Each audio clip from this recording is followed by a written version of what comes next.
So okay, we'll make a start. So hello everyone, and I think I'm still allowed to say Happy New Year until the end of January, but it seems New Year seems quite a long way off from this point. So I'm Mike Wright. I'm Director of Communications and Membership at Bond. Delighted to see you all at this webinar on the future NGO is agile. Perhaps one of the most misunderstood words in the lexicon of international development language, alongside innovation, maybe. And I'm hoping Chris and Joseph from MZN today will sort of demystify some of that for you. We've worked with MZN over the last 10 months throughout the COVID crisis, and they've been helping us with, lots of questions around organizational adaptation, fundraising, agility, and this is a sort of a bit more of a focus on that sort of agile aspect of the way organizations work. So really delighted to have Chris and Joseph here. The webinar will be recorded, so you can view it again later. If you have any questions, don't put them in the chat, put them in the Q&A box at the bottom. We'll come to those throughout the session, but really delighted to have Chris and Joseph here. I'm going to hand over to Chris to introduce the session. Cool, may as well do the introduction, then my colleague Joe takes over. Good morning and Happy New Year, everybody. I hope you're well, and most importantly, I hope you're safe as we get through this second and hopefully last wave of the pandemic. And safe not in just in a health, physical health sense, but also in a mental health sense. My name is Chris. My colleague Joe is here today as well, coming from Bangladesh. Joe is actually kicking us off in a second, and we have about 8-9 of content slides from here on, so it's pretty short, to talk about our commitment to deliver amidst this pretty disruptive and dark time, frankly. What Mike just mentioned, clarify what does agile really come down to. It's a favorite buzzword, but what does it actually mean in a very tangible sense? Then we would like to share, again, very briefly, 5 lessons from our agile transformations that my colleagues and I have sort of helped with and accompanied over 2020 last year, and then some recommendations, which are obviously in the nature of a public webinar, pretty general. That's pretty much our talking points. Then we hopefully have until a lot of time, half an hour or so at least, for questions and answers.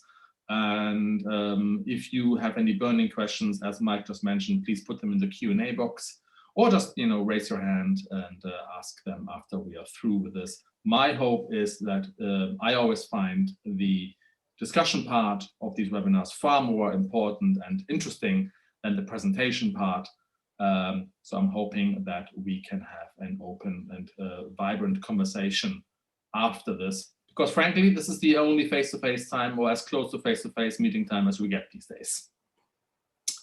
Joe, over to you. Thank you very much. And hello, everyone, and I hope you can all hear me fine. I'm going to take you through the first few slides, which is kind of setting up a bit of an introduction to sort of agile, and the starting point from that, I guess, is just highlighting perhaps what we've all lived through for the last nearly 12 months now. So it's comes as no surprise that we're going through some incredibly challenging times in all sectors, but certainly in the CSO or the NGO sector. Bond survey says that nearly half of UK NGOs may go bankrupt by 2023. Our clients, and on a kind of wider survey basis, we've seen really kind of broad variances in income, in renewal of contracts, of grants. A range of our clients that we reached out to last summer indicated that sort of 2020 and 2021, from an income perspective and often from an impact perspective, they're really looking at it as a kind of lost year or a lost sort of period. We've seen staff redundancies, and particularly in sort of small teams like ours, when you have health-related absences, it becomes really a sort of apparent the impact of this challenging time. So I think I don't want to really dwell anymore on this situation that we're all in, because I think it's just really reinforcing what we've all been struggling with for the last 12 months. So I think the aim of this webinar, at least from mine and Chris's perspective, is to look at perhaps an alternative operating model that we've got some experience of, that perhaps helps organizations manage themselves, or perhaps manage their programs through these difficult times in a slightly different way. So Chris, if we could flick to the next slide. So we're basing this not on a kind of industry or global survey about these kind of organizations, although there is plenty of data about agile organizations, particularly in the private sector, not so much in the NGO sector, that choose a different operating model, and have, in certainly in our opinion and our experience, managed to weather this period perhaps better than your more traditionally structured organization. So we have some organizations there that we've worked with. They're not the only ones that have done this or made this kind of change, but they are ones that we're going to use as good examples for the way that they have operated or changed their operating model over the last few years, and perhaps what's that allowed them to achieve in this challenging time. So they're very broad organizations. There's a Swiss, a German, and a US-based organization there, in different fields, doing different things. And that for me is quite, perhaps is a good test that this is an operational model that is perhaps effective and not necessarily a sector in which they operate in.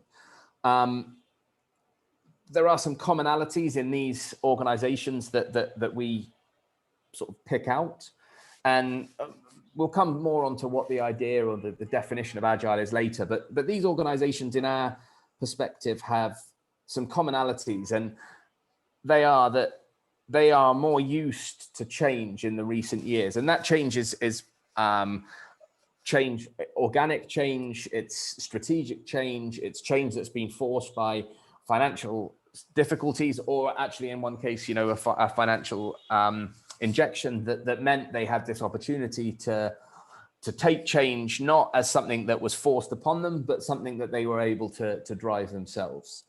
They are, on average, more diversified in terms of their income stream. They are, on average, more digitalized in terms of their infrastructure. They are very, very flexible and quicker in establishing new partnerships and moving in different directions. And they all, at least to some degree, as we understand, have what we would determine an agile operating model. And agile is a bit of a spectrum, and there are sort of these broad definitions of what it means. But in a sense, in its extreme, it's moving from a kind of traditional hierarchical, sort of mechanical type structure where you have this sort of layers of infrastructure and bureaucracy that guides the organization, to something that's much more organic, much more flexible, much less based on kind of hierarchy, and much more to do with relationships and knowledge. And I think knowledge is a big thing that Chris will come on to a little bit later. But taking those examples, we look at income streams, diversification of income streams. And I think that Chris will perhaps correct me if I get the dates wrong, but we were working with Interpiece 2 or 3 years ago now, looking at diversifying, looking at perhaps breaking down some of this traditional hierarchy and freeing up some of the people that have got real skills in things to act more independently and make decisions more quickly. And I think we've seen, and I appreciate there is no counterfactual here, so it's not, this is not a kind of a scientific study in that truest nature, but we're seeing that they are now, of all of our sort of clients, have a real kind of almost over funding issue, where they've got this very broad spectrum of funding in many different ways through many different organizations and partnerships.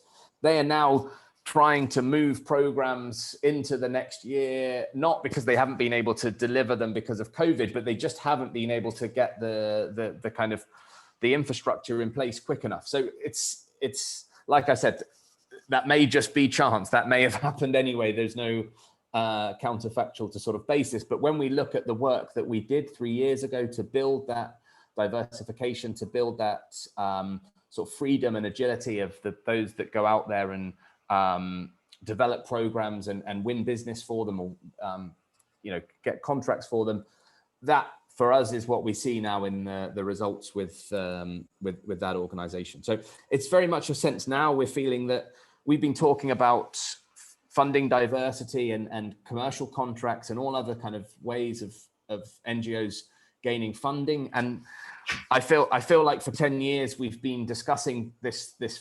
diversification, and perhaps now hands are being forced a little bit, and in earnest we're beginning to see real move in a broader sense that organizations are saying, okay, these organizations that we've relied on for grants are now changing, are now becoming much less dependable, and we need to look elsewhere. So yeah. Chris, I don't know if you want to finish that slide before we move on to the next. Maybe just to highlight what's really remarkable for me when we went back to sort of summer, autumn last year and asked the organizations, that there was a real sense of those organizations who are more agile, who establish partnerships faster, and who changed and digitalized the operating system. In short, 3 of the 5 tenets of going agile, they really suffer less. Synergos, Kieran, and Interpiece are the 3 examples that we worked with. More traditional organizations which haven't invested or only talked about this, they seem to suffer far more. And I think that correlation is for me remarkable. Shall I move on to see what it's really all about? Well, so I think this terminology is a difficult one for often people to define, and as I said, it's very much a spectrum, and it's still very much associated with tech firms and the kind of corporate world. But we're seeing now more and more NGOs talking about it, and more NGOs kind of moving into the direction of testing the water as to what aspects of their work they can put through and go through some form of strategic change to look at becoming agile. And I think, as I said before, it's really theoretically, it's a change from that kind of old-fashioned mechanical hierarchy into a kind of organic structure that is much more flexible and much more responsive and much more suited to change. So it's really about building an organization that responds quickly and scales quickly.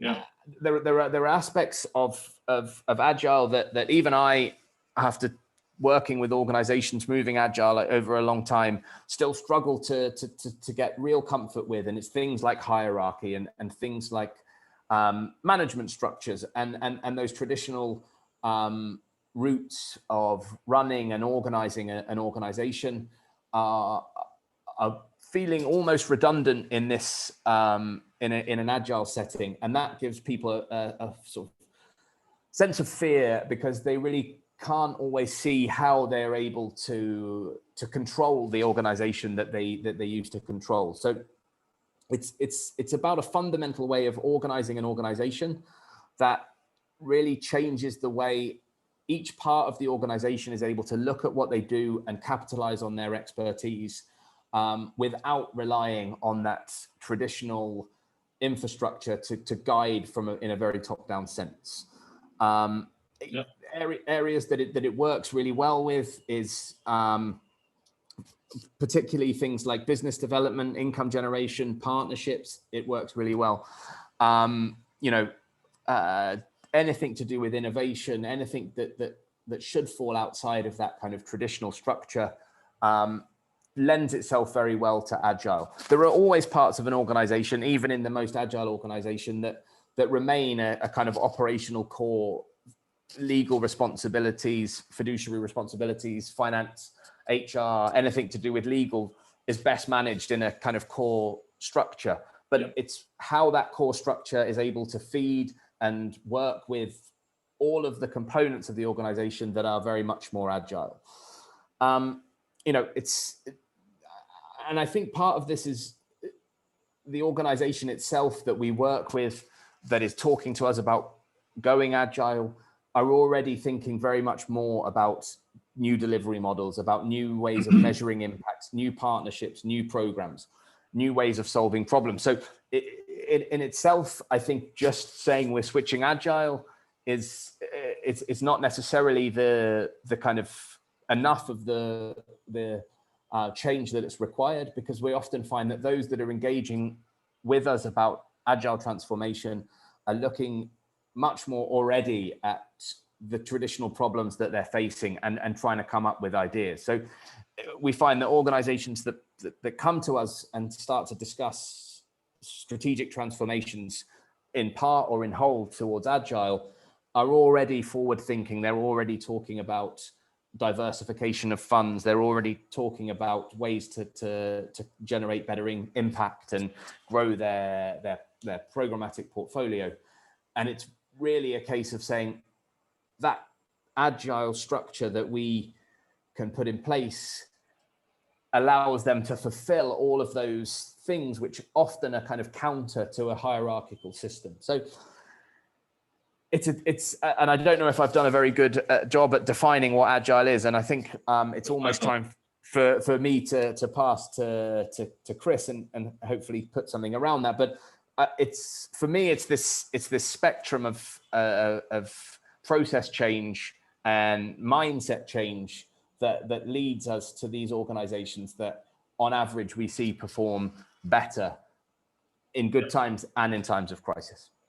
Thanks, Joe. I think I completely agree. And what I just want to mention as well here is, and it was implicit of what you just said, Joe, is that this isn't a philosophical debate about how we organize ourselves and what would be nice. This is now a key capacity, and a capacity to deliver at scale, because many NGOs fail to scale. That enables us to do so despite or even because of the disruption. So after all this talk about what we see and what we discuss with other partners, what is it actually? Let's have a quick look at that. And obviously, we've had a chat last June about agile organizations and can't repeat that, but these are the sort of 5 key areas about it. An agile organization is one where the strategy sets clearer targets, but interestingly enough, it doesn't actually prescribe the way to achieve them. So it lets the people that adopt these targets, that are charged with reaching these targets, decide as much as they can how to reach them.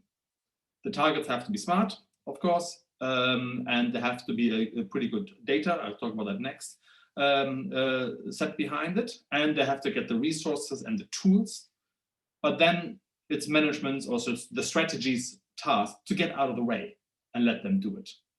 What I like about that one in particular is it really short circuits the localization debate.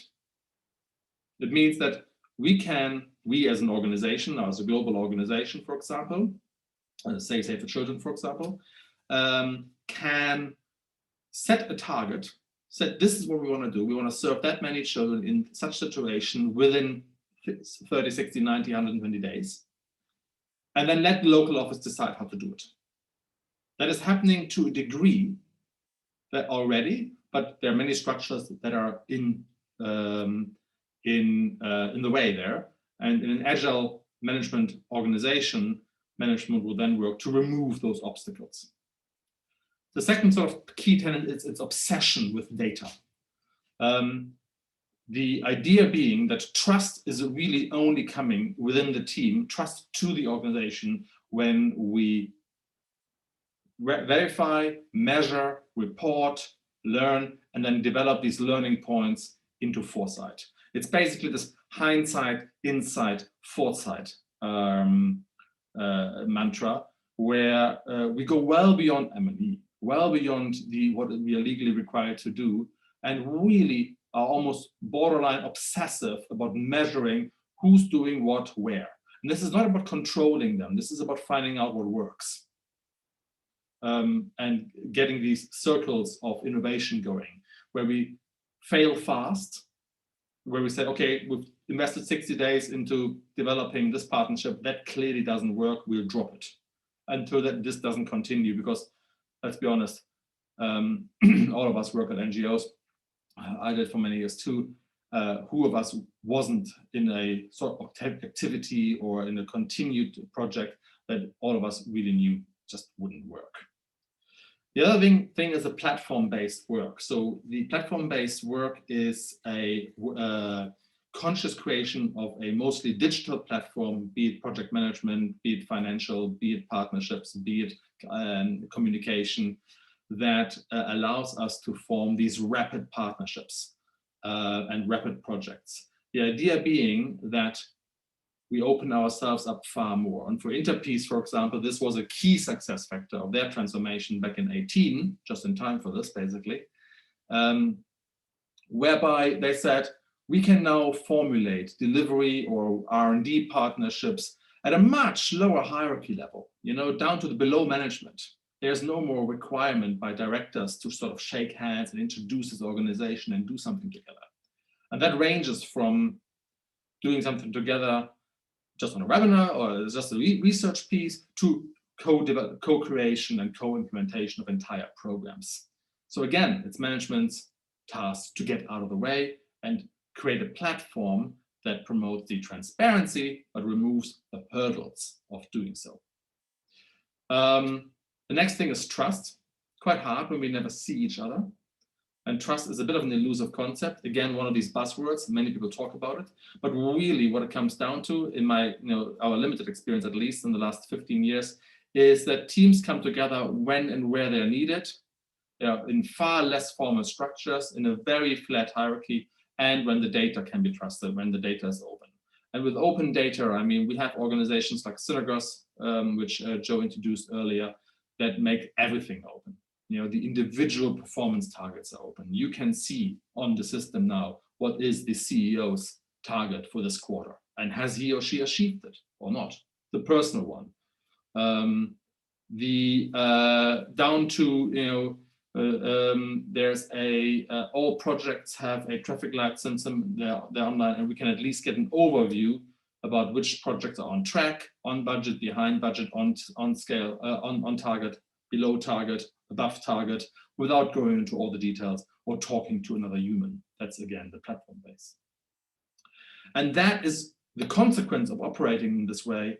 The consequence is that we can form more partnerships, that we become more agile in a way, we become far more versatile, we open up the organization, and funding as a result is usually more diversified. It's a bit of a self-reinforcing circle. With more partnerships comes more funding. With more data comes more donor endorsements, comes more funding, and the data diversifies. The funding diversifies. That's the sort of net result. And I just want to Sorry, Chris, can I just interrupt you there? Just Andrew Jowett's just asked, can you just say a little bit more about what we mean by a platform? Could you just build out from that, say, what it looks like, what's just sort of to fix it in people's minds. So sorry to interrupt, but just thought that question now. There's a platform base here, which I'm going to mention, and then I'm going to ask Andrew again to tell me whether I've addressed it properly. Is that okay? Yeah, great. Yeah. So I want to just highlight that this isn't some hypothetical process. What it's basically all about is about strategy, structure, and systems. And they are, again, in a circle. In order to decide on a new strategy or a more agile strategy, we need to action that within a structure that is built to support that strategy. And that structure needs to house systems that are supporting and actually make the workflow work within that structure. What we can't do, and this is really one of the key messages, just take the structures that we inherited and go with it with a new strategy. That is bound to fail. So 3 examples are, if the strategy, for example, says, from here on now, we want to co-create programs with people at the center, then the structure of the organization that is committing itself to a strategic goal like co-creation of programs needs to be platform-based, drawing in partners as needed, i.e. a co-creation platform where outside partners can quickly contribute to the design of a new project or program. Whether or not it receives donor funding or not doesn't matter. So it needs to be low cost. It needs to be able to have a discussion tool on there, a milestone planning tool, maybe a financial planning tool, which is open, secured, digital for asynchronous work, because we're all in different time zones and we now have all homeschooling duties and things like that. So we can't work 9 to 5, where future delivery partners can bring in the reality at the front line and say, this is what it looks like. We can only do this and that. And that makes the proposals that will come out of this program development a lot better, a lot more alive, and a lot more realistic. And the donors will recognize that straight away. The platform, therefore, must be digital. It must be open. It must be secured, of course, and it must follow. And Andrew, this is the key. You must decide on a clear, easy to understand, predefined program development steps. And if you find that the predefined program development steps aren't suited to this particular program, then do change them. But what we can't do is work as if we worked in an office together and just come together over it. There must be a much better structure to it that is flexible to change, that is digital, that is easy to understand without reading a 40-page manual, and allows us to draw these partners in. That's one example, hopefully, of the platform base. Another example, and I want to jump here, is when you say, look, we're a rapid response organization, we want to be faster in bringing our services to those who need it. So for example, when we say we have an organization that is actually a real example where they say our new strategy is that we are developing the capacity to deliver our program where they are needed, anywhere in the world, starting within 90 days. So 3 months. That means we can't go into a new country, apply for an NGO license, open up an office, make it sustainable. That takes years. That means the structure must support a digital first delivery approach, delivering training, for example, advocacy and behavior change digitally. And our partner E1M, for example, is developing programs that actually delivers the entire behavior change program digitally. In this case, it's about maternal health. So the digital learning and behavior change and influencing systems must be housed in that new structure. That is another platform-based approach. And Andrew, I hope I sort of answered your question right now or give you an insight. If not, please ask another question and we'll talk about it more specifically in a minute. I think there's only 1 or 2 slides left. Good. That's 2 examples of how strategy, structure, and systems are interlinked and reinforcing each other. The key takeaway, please don't just issue an agile strategy. If you do that, or if you think we must change the way we deliver our programs, you must amend the structure and you must amend the systems. By systems, I also mean workflows, and that means out with the old. So 5 lessons we've learned over 2020. And again, I'm sort of mentioning 3 partners here. Interpiece you've seen already. Structures and systems must actually support the strategy, not be based on history. I just mentioned that. So for example, our partners at ICMC, the International Catholic Migration Committee, they're currently undergoing a fundamental restructure in order to be ready for these recurring migration waves. Trust requires data transparency. We talked about that. So the objective, the indicators, and other data points should be freely available, as open as possible, possibly even to the outsiders of the organization, certainly to partners, certainly internally, to inspire trust. I was a member of a conversation last December at a peacekeeping organization in the peace, where the CEO presented a great new strategy for West Africa, and then a 22-year-old remunerator said, oh, hang on, that's not right, at least not here in Senegal. This is what the data tells us.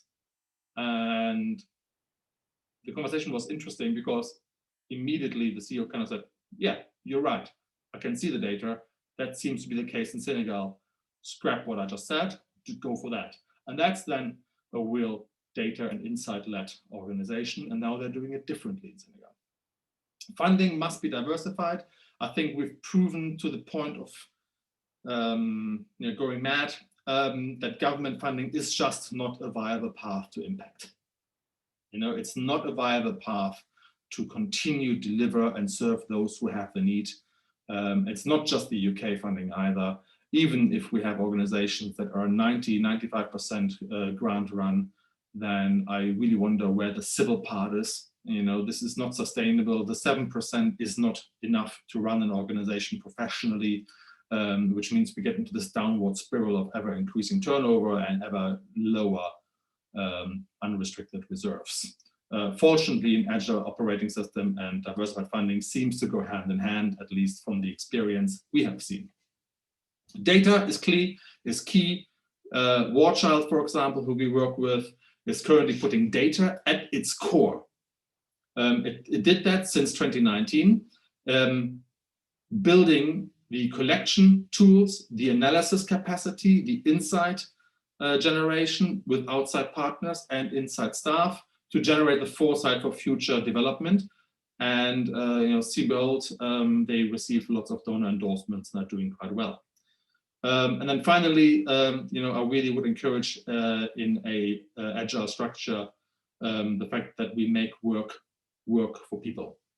Particularly right now, this flexible work engagement, the platform-based work allows people to work where and when they can. For my own experience, for example, I'm pleased that Amsterdam is pretty agile. We can work asynchronous. It means I can do a bit of work on the project management platform after I brought my kids to bed, or after I've managed to push myself to this damn 5K run, or whatever I need to do. And I think this flexibility without the need to be in continuous meetings, so again, the platform-based work is important, although I would say it makes it sometimes a bit lonely. Right, where does that leave us? The action points, or the action insight is this one. Change can be instigated by shocks, by trends, by pressures. The ones we have right now. Half of the NGOs may fail in a year or two. What we should avoid is being completely reactionary to this change. When that happens, we are driven to change, we don't drive it, and that is not good. It's not always the best way. Ad hoc decisions are being made, and urgent but not necessarily important matters come to the forefront of a restructure, only to then have another restructure in 2 years down the line. Not particularly useful. So I would strongly recommend and help sort of advocate all my friends here to drive their own change. Prioritize what you can control, and just accept the rest. We can't impact government funding any further, but we can do something about it. We can diversify in earnest now. We can change that is desirable, that we enact, that we drive, rather than be driven by it, which immediately makes it far more positive. That means we take our colleagues with us, and we're giving them a perspective. That is particularly important if you work at an organization that has just been through a round of redundancies or lost some colleagues, tragically. We can also change that is designed to structure the organization to actually support a new strategy. I see that time and time again, where new management comes to develop a new strategy. They go through 5 or 3 or 6 months of arduous strategy conversations, and then say, well, there we go, we're done, that's the new strategy. And then most people in the organizations are left within the old structures and systems to deliver something sometimes radically new. That isn't going to work. And finally, I think we should all look to the future. We need to change that is driven towards the future, not driven by any past events. So we now know what's going to happen in 2021. Many of the factors we do know. We do know that there's a path for UK organizations to access EU funding. We do know that COVID-19 will not be over this year or next year, in fact. There will be recurring shocks to the workforce of the organization. And we do know that digital takes an absolute lead. So those 3 things alone are worth acting upon right now. Right, and that's it. Yeah, pretty on time. Please do get in touch. And I think we have about half an hour now for discussions, thoughts, insight, lessons learned. And do please ask away. If Joe and I can help, we will certainly do. Thanks, Chris and Joe. Really, really interesting in terms of the principles. I just wanted to, I got one observation and then one. I'm going to ask the first question as well. Just really interested in you saying that sort of government funding works against agility, and I mean that's my view as well. But it slightly worries me that, you know, we're perhaps quite rightly obsessing about funding for NGOs.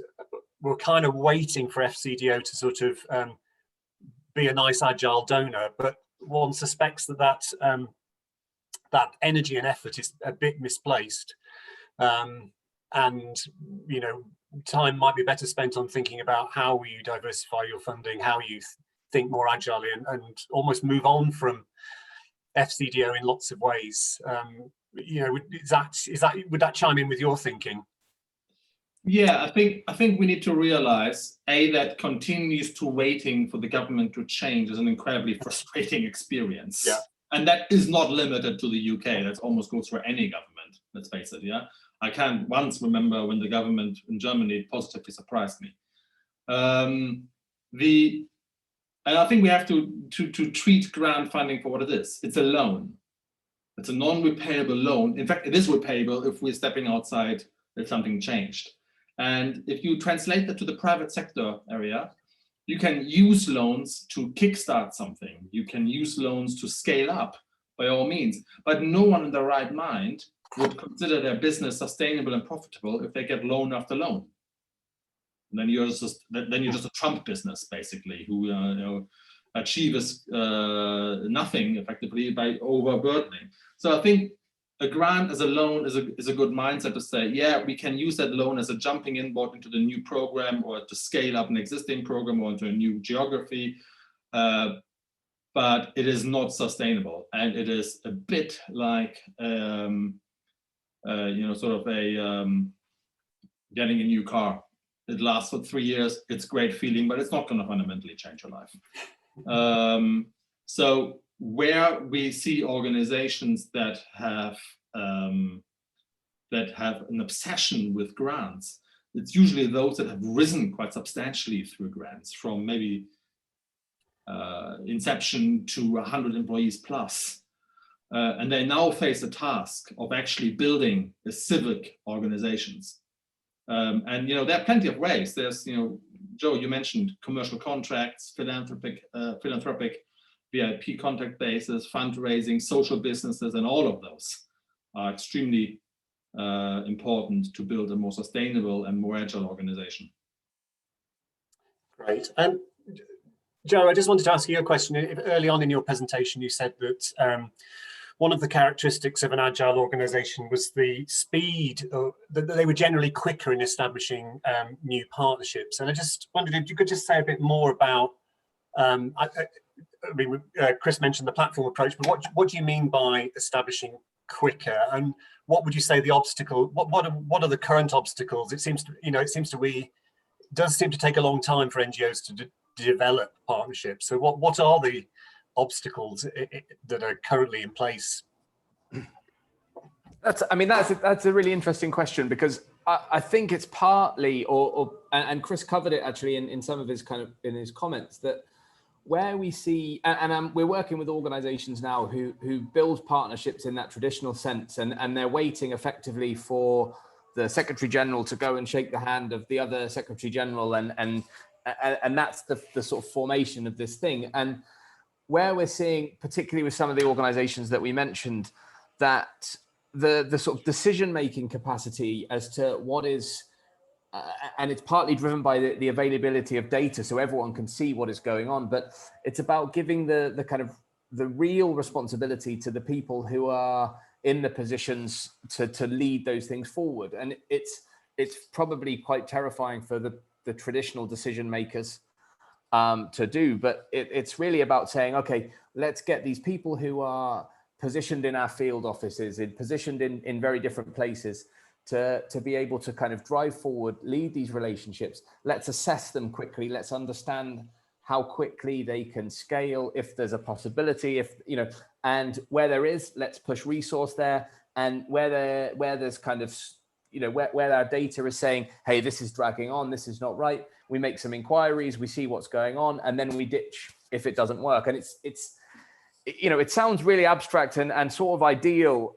And I thought very much the same until you kind of put it out there in reality and test it with some offices or some roles in your organization and sort of see where they can go. And it does have a real difference as to, you know, eventually maybe the CEOs do both shake hands, but that's when this thing has moved on. And that was really the kind of the change that I felt where these things thrive. And it's really about them, the organization as a whole, being able to see how these relationships are developing through the kind of systems, through the platform, and then say, hey, look, this is going well between X and Y in there.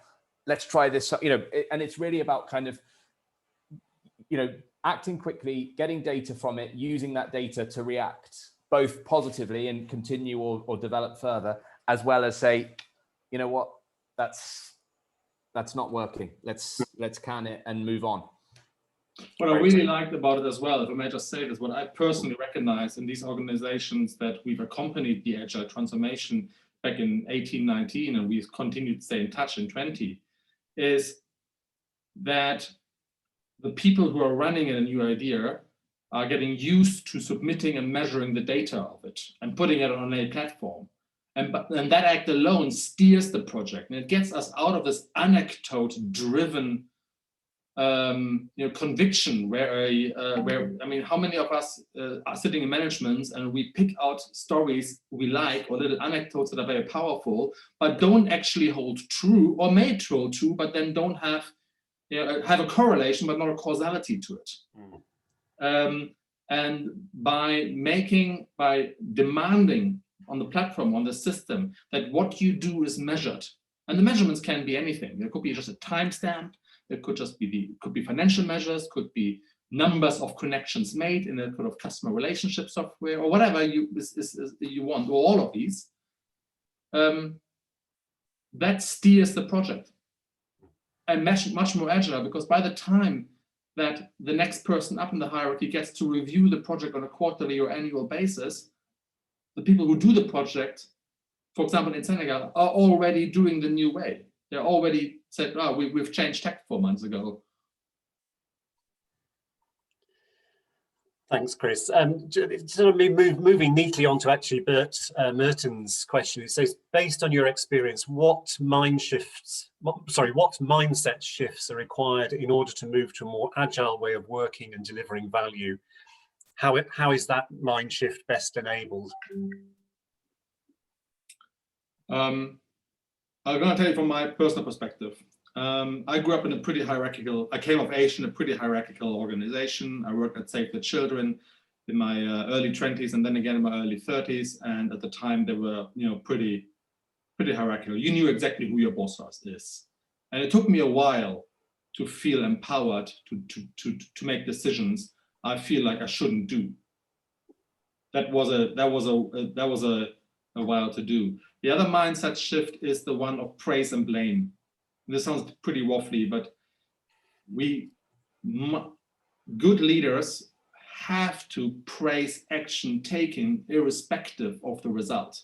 If the project manager or if the local, logistic person switched supplier and it didn't go well, but she or he has done so based on some data and some good rationale that has been communicated on a platform, not necessarily to a person who isn't around anymore or isn't currently available, then they've acted responsibly, irrespective of where that goes. And I think that mindset change, saying, I will do the best, and yes, things will go wrong, and then I will address them again, and I'm empowered to do this because it's my responsibility and not my task. That shift took a while, for me, at least. Yeah, can I just, I think I'd add to that, and this is going to sound like some sort of business school cliche. It's leadership and not management that is the mindset change from the top, and where we see the traditional managers leading in this mindset, in saying, you know, in empowering, in giving trust, in all of these things, in sharing their you know, anything from their assessments, their self-assessments about their, you know, their own performance, about how people are rating them. It's all about this kind of building this leadership and trust and moving away from management in inverted commas. And I think that where you see strong leadership in this process, you get the mindset change throughout the organization. Where the leader starts to manage the process, you then don't get the shift in kind of in mentality on those things. Just in a number of your answers, you talked about, or in your discussion, you talked a lot about data, and you've talked about going beyond data reporting. You need data plus. Now, my question is, are the right people in the organization currently analyzing the data? Are we getting that breadth of interpretation, do you think? And is there something about the way we report, the way we think about monitoring and evaluation, which doesn't play to the wider organization? What's your feeling about that? Is there a different approach do we need to take to data acquisition and analysis? Yeah, so let me give you a real life example. Warchild, I've mentioned them before. They got data obsessed. They realized that the way to scale these days isn't the way companies used to scale in the 80s by just hoarding the productive assets, but it's all about data these days. So they've embarked in 2019 on a pretty ambitious project to collect all data. And see and behold, by summer 2019, they had a lot of data and zero insight. They said, okay, well, hang on, we have all this data, but we are still analyzing it traditionally by someone opening up a spreadsheet and trying to make sense of it all. And then we've reached out together to partners. We've hired data analysts, and we started to employ AI, saying you know, in a very limited sense. It started from saying, you know, very tangible data. How many emails do we send per day? Which office sends most emails? Why are they sending so many emails? What's not working there? So really basic stuff, operating stuff, down to learners data, where they said, okay, well, we now have these kids on iPads learning numeracy skills. And these iPads, at the end of the day, they get clocked into a cable and they submit the data, how many hours they spend on which slide. And they've perfected the Can't Wait to Learn program by saying, this is clearly what the kids in Yemen, this is clearly what the kids in Syria like to, you know, learn most about, spend most of the time on. And that, needless to say, was then computer generated. So we kicked it off by collecting data. Then we realized we had a lot of data and we got the help needed to analyze it better. We asked our friends at Google, for example, here in Google Hamburg, down the road. We brought them in and they were kind enough to donate a few days. We got Microsoft in and say, what AI opportunities are there? We got a couple of data scientists in, and this didn't cost much money, but it was done within 3-4 months of active management. And now we're at the point with Warchild where we turn, I'm talking about Warchild Holland, by the way, where we turn all this analysis into foresight. So we've gone progressively more into saying, okay, we now know what happens and we're getting ever more real time. Can we now start to predict and then test these predictions? And that's, of course, where the real power lies. Great, thanks, Chris. I've got a set of questions here. They're from Christina Bennett, Elaine Burrows, and Verity Warren, which is around how do you instigate this cultural change to this sort of this agile state within your organization. I mean, I think, and Elaine's question is an interesting one because it comes from the point of view of trying to influence senior leaders to adopt. She obviously feels the need to, you know, she'd like to work in a more agile way, but feels the structures of working sounds like structures are working slightly against her. How do you influence? Yeah, how do you build it into your culture, but also how do you influence the leaders to change their current ways of behaving? What sort of advice would you give to in response to those questions? Joe, do you want to take this? You're on mute. Okay, fair enough. I got the drill. You're actually on mute. So I didn't realize. It's fine. Elaine, ultimately, this is a change that has to be endorsed, not just by the management leadership, but also by governance, because you're going to invest a fair amount of time and money into going agile, and it's going to change the organization. If you are convinced, but your current bosses aren't, then I wouldn't sweat it too much. There's no way I would even say so that you can work towards this agility. What we do, for example, with a Copenhagen-based membership organization at the moment is we are convincing governance that the unrestricted income isn't going to increase until we change our way of working. And that seems to have some traction. And yes, it's a 3-4 month debate. I'm happy to help with that debate. There's not going to be a cost of it, but that sometimes has some traction. So I think, Joe, you and I are being pulled in quite a lot into these board meetings, and then we scope out what can be done. And sometimes management goes on and says, okay, let's explore this. Secondly, Elaine, you can do it in steps.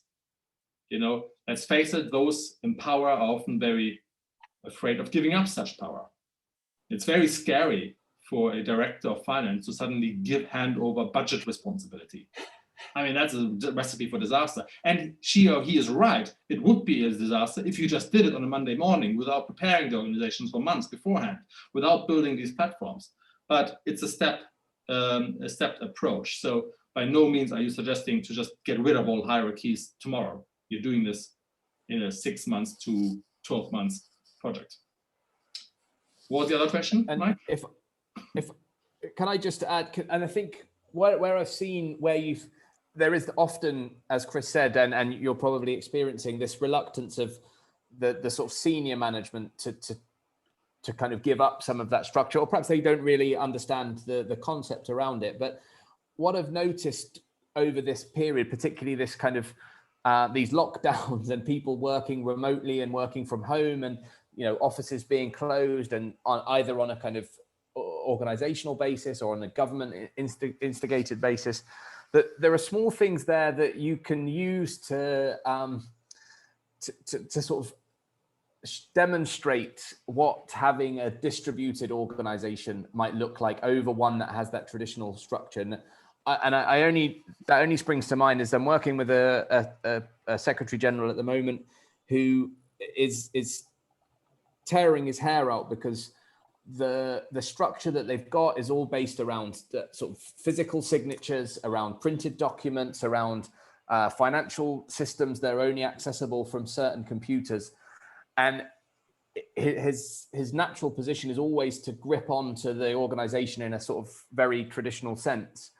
And him, myself, and some of his colleagues are saying, look, actually, if we had this authority to do this, if we had these systems to enable us to work in this different way, we could be much more productive in this forced situation that we're in to deliver these things. And then that can then lead on to the question about, okay, why would we go back to something that was much less efficient than what we can achieve? And that's some sort of almost organic process that we're witnessing now, that's not changing the mindset through kind of lobbying governance, which is also an approach that works, but really about demonstrating things that within our existing day-to-day could be changed, that really are a step towards at least parts of the organization being agile. Thanks, Joe. And just sorry, Chris, the other aspect of the question was just the sort of, if you're not trying to change the way leadership works, but how does leadership approach this in terms of instigating an agile approach?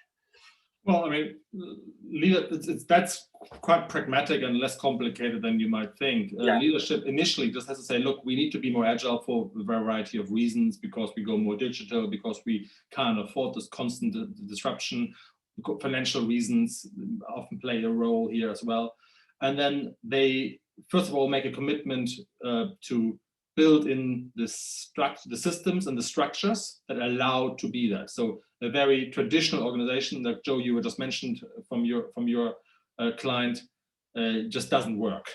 Okay, so we need to open it up. We need to basically break some eggs to make an omelette. Okay, and that will cause some shakes-ups and some shivers in the organization. And yes, some people will leave us. That's okay. I really want to say that it's not our job to make everyone happy.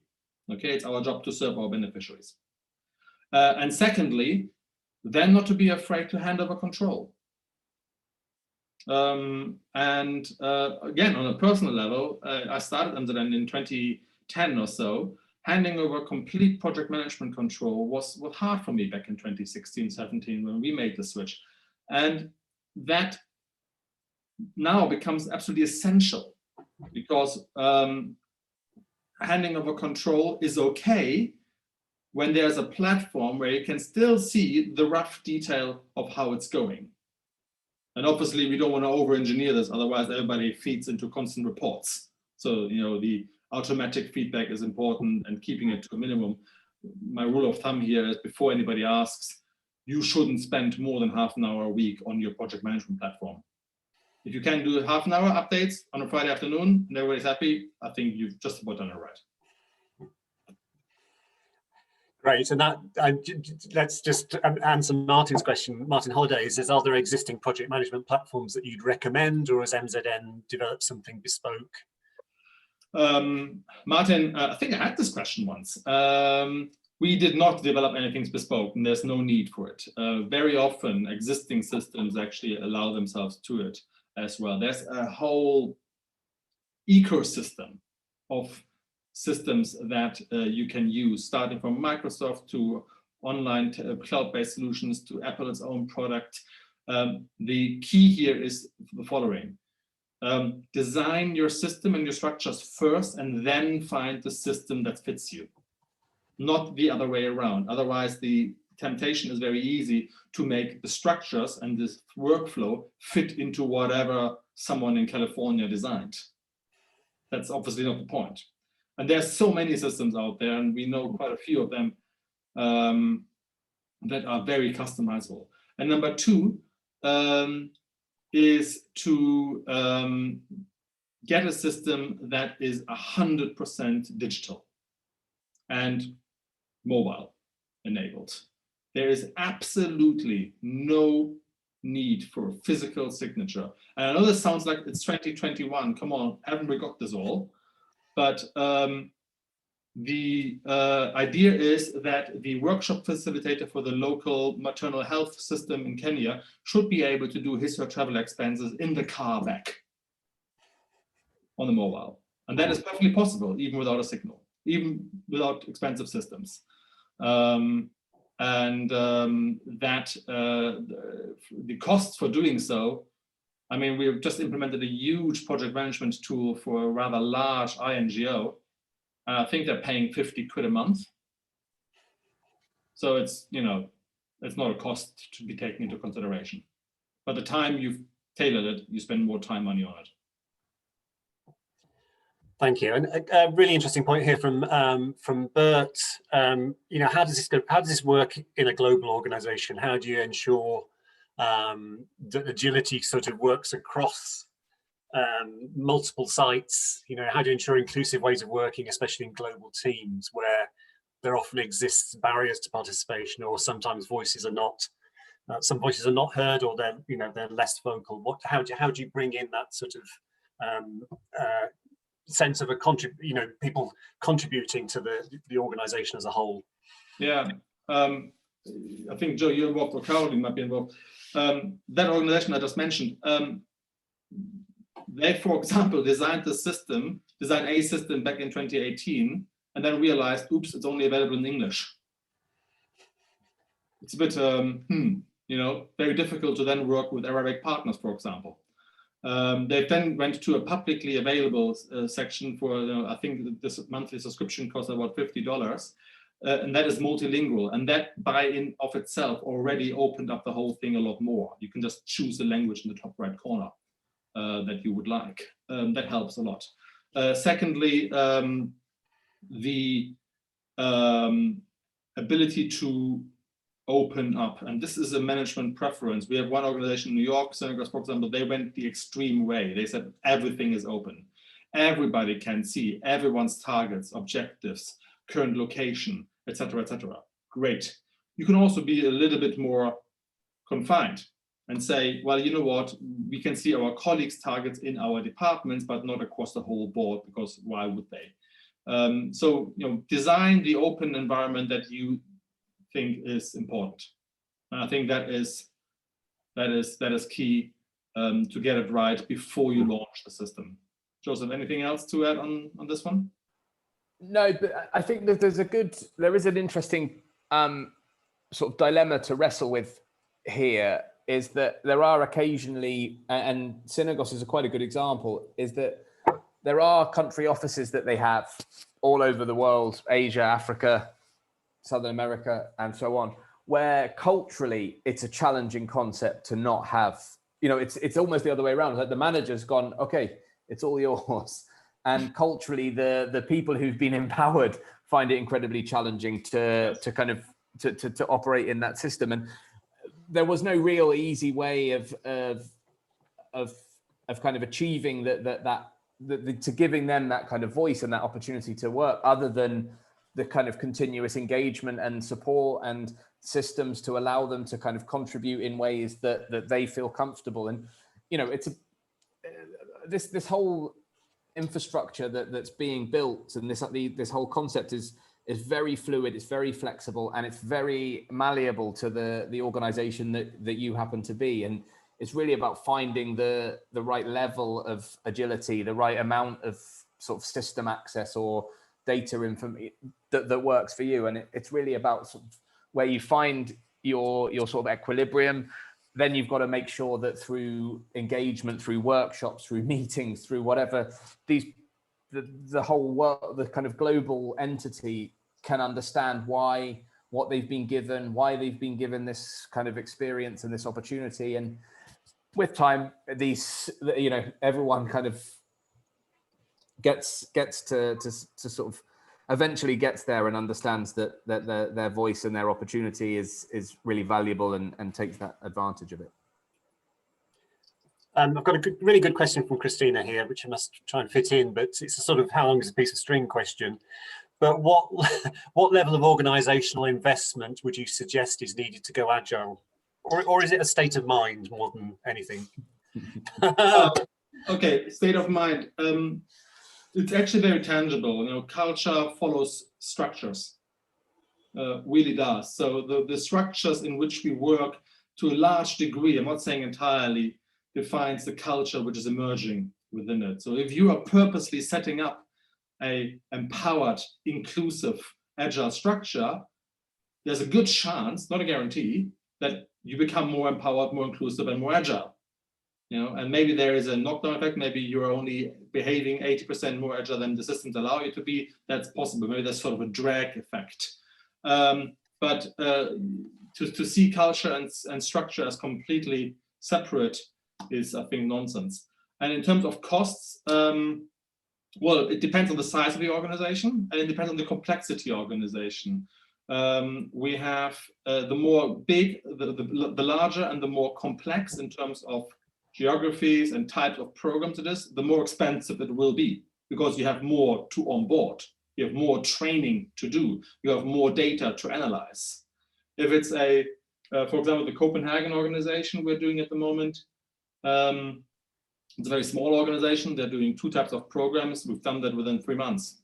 You know, it cost, I think, 10 grand or 15, let it be that, to run.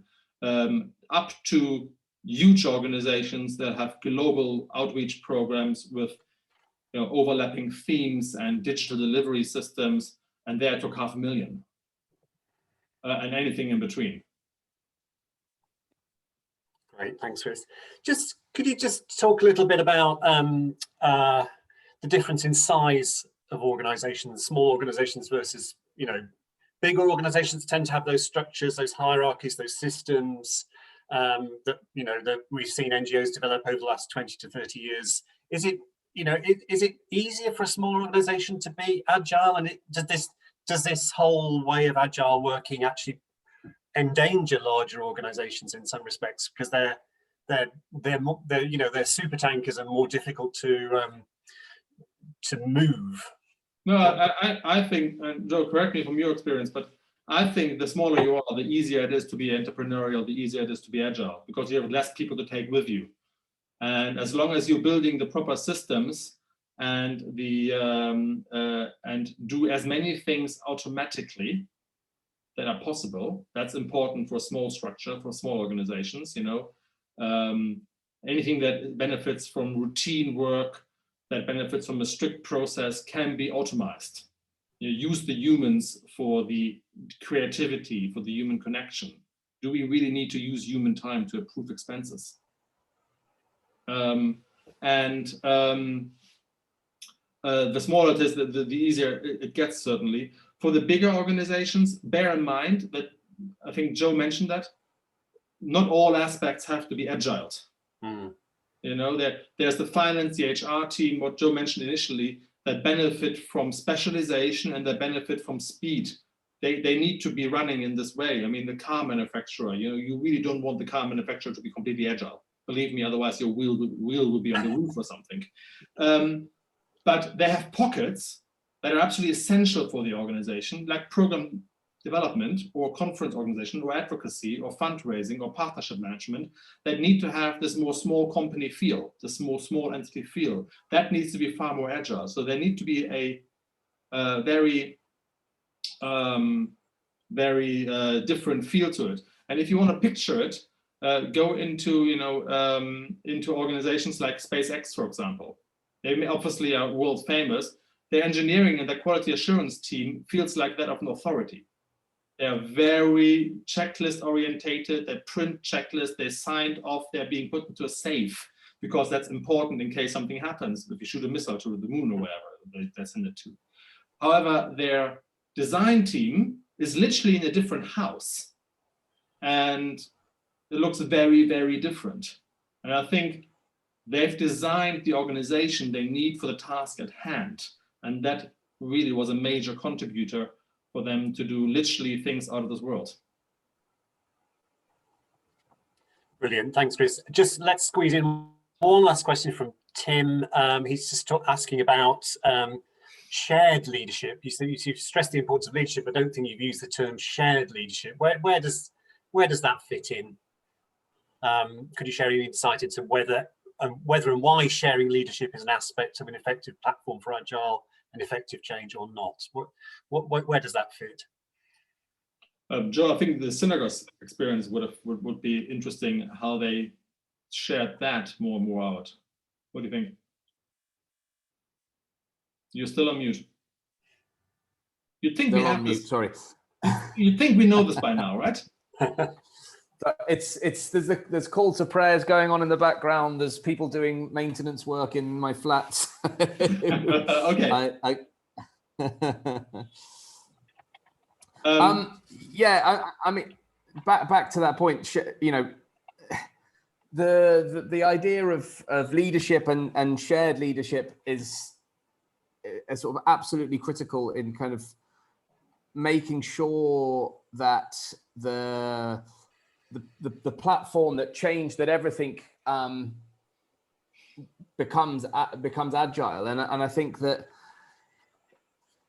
if you are able to kind of empower, you know, or I don't want to use the word everyone as a leader, but if you get this sense that everyone is empowered in that same way, the way that you have